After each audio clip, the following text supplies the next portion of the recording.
नमस्कार भाइयों एवं बहनों, मैं डॉक्टर चौबे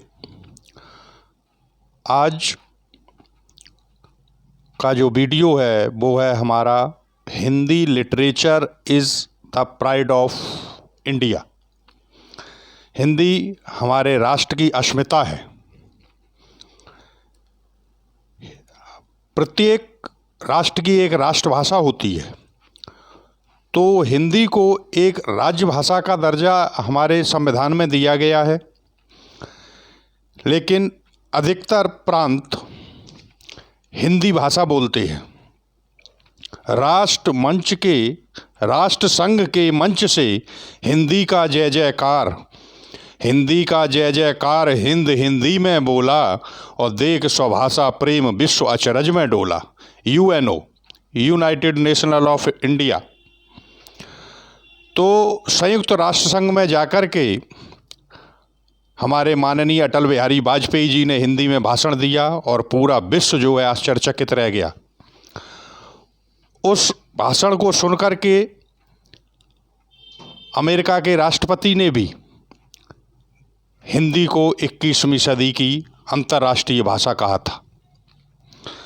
हिंदी का क्रमशः विकास अपभ्रंश से हुआ है। इसी कारण हिंदी से कुछ हिंदी विद्वान साहित्य के प्रस्थान बिंदु की खोज में 8वीं सदी तक चले जाते हैं। इस युग को हिंदी का आभास कराने वाला अपभ्रंश या पुरानी हिंदी का काल कहा जाता है। हिंदी साहित्य के परंपरागत यानी 8वीं सदी तक जब अपन जाते हैं तो ये 1000 वर्षों का जो समय आया, उसे कई विद्वानों ने उसे भागों में बांटा, लेकिन आचार्य रामचंद्र शुक्ल द्वारा बांटा गया ये काल विभाजन सबसे सटीक माना जाता है, जिसमें आदिकाल 1050 से 1375, भक्तिकाल 1375 से 1700, रीतिकाल 1700 से 1900 तक और आधुनिक काल को 1900 से अब तक, और फिर उसका डिवाइडेशन अलग किया गया है। तो इसीलिए वर्तमान जो आधुनिक काल है वो 1800 से वर्तमान तक में फोर्ट विलियम कॉलेज की जो स्थापना हुई उसमें हिंदी का शुभारंभ हुआ। इसमें मुख्य रूप से 4 प्रोफेसर जो थे, उसमें लल्लू लाल का प्रेम सागर, मुंशी सदा सुखलाल का सुख सागर, और इंसा अल्लाह खां की रानी केतकी की कहानी, और सदल मिश्र का नासकेत उपाख्यान। तभी 30 मई 1823 को कोलकाता से हिंदी का सर्वप्रथम समाचार पत्र उदंड मार्तंड का प्रकाशन हुआ।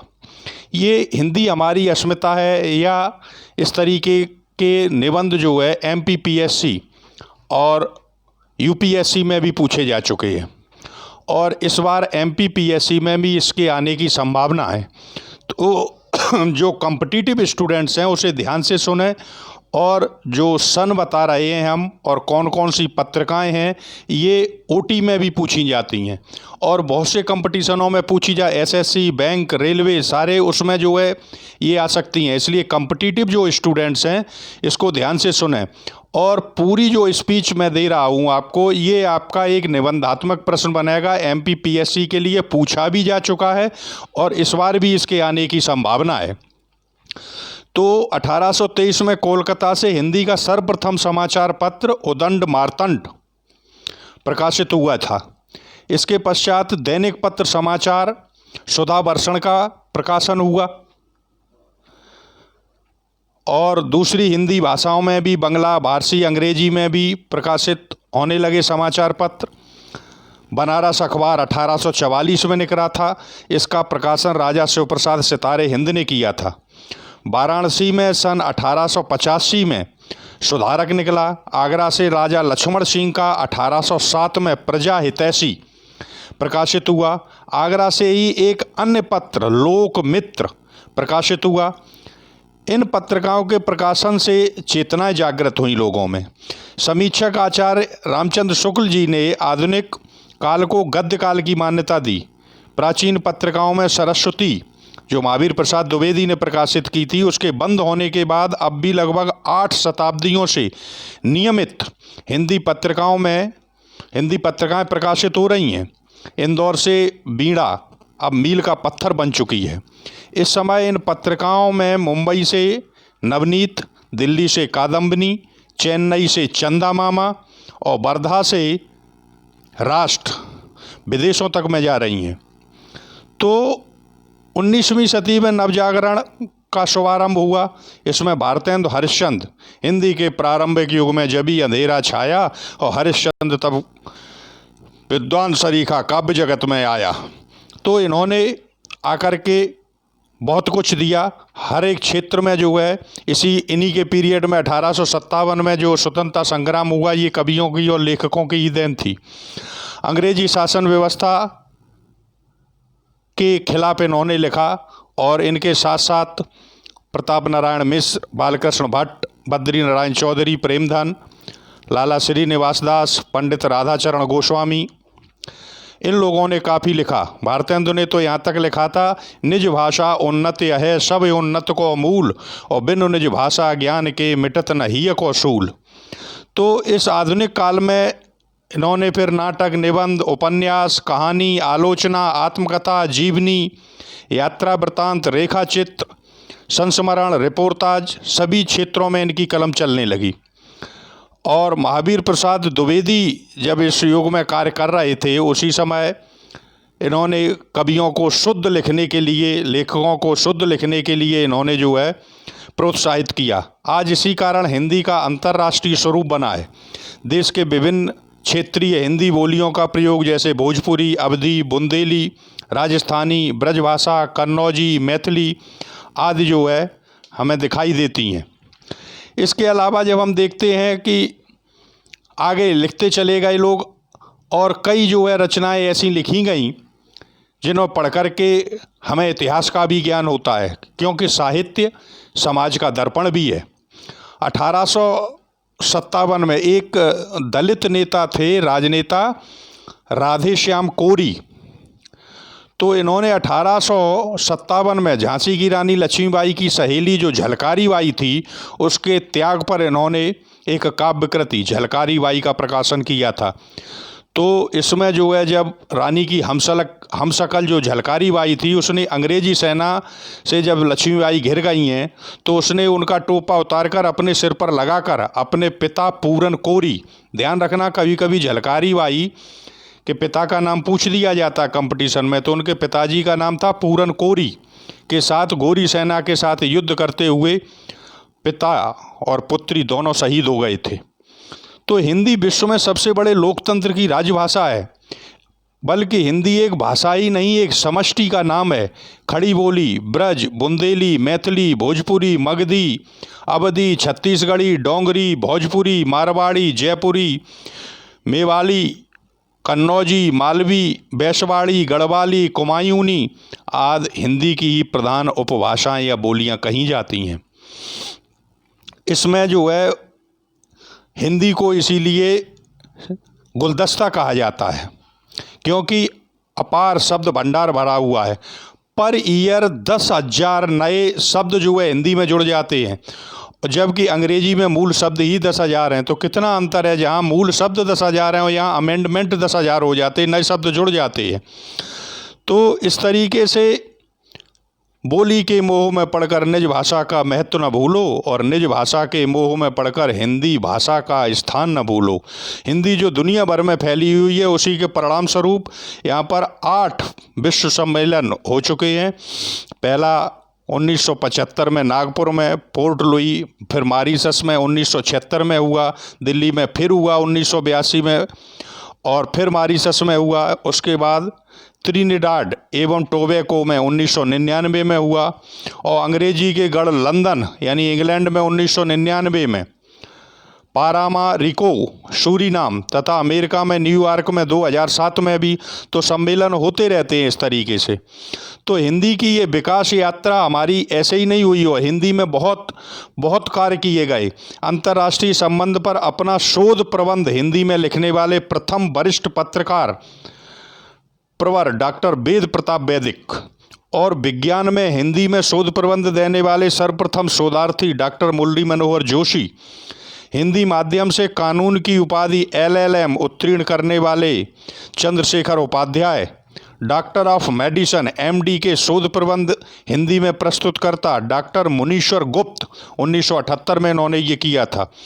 संसार में तुलसीकृत रामचरित मानस चर्चित ग्रंथ पर इतालवी भाषा में सन 1811 ईस्वी में फ्लोरेंस विश्वविद्यालय इटली में सर्वप्रथम शोधार्थी डॉक्टर लुई एतोसी तोरी इन्होंने शोधार्थी बने थे। ये हिंदी में शिकार कथा के सर्वप्रथम लेखक श्री राम शर्मा, हिंदी का अध्यापन आरंभ करने वाला सर्वप्रथम विश्वविद्यालय कोलकाता विश्वविद्यालय फोर्ट विलियम कॉलेज, हिंदी का प्रथम ग्रंथ स्वयंभूकृत रचित पुमऊ चरऊ आदि खड़ी बोली के प्रथम कवि तथा हिंदी का अमीर खुसरो से नामकरण हिंदवी रखा, जो हिंदी नाम से प्रचलित हुआ।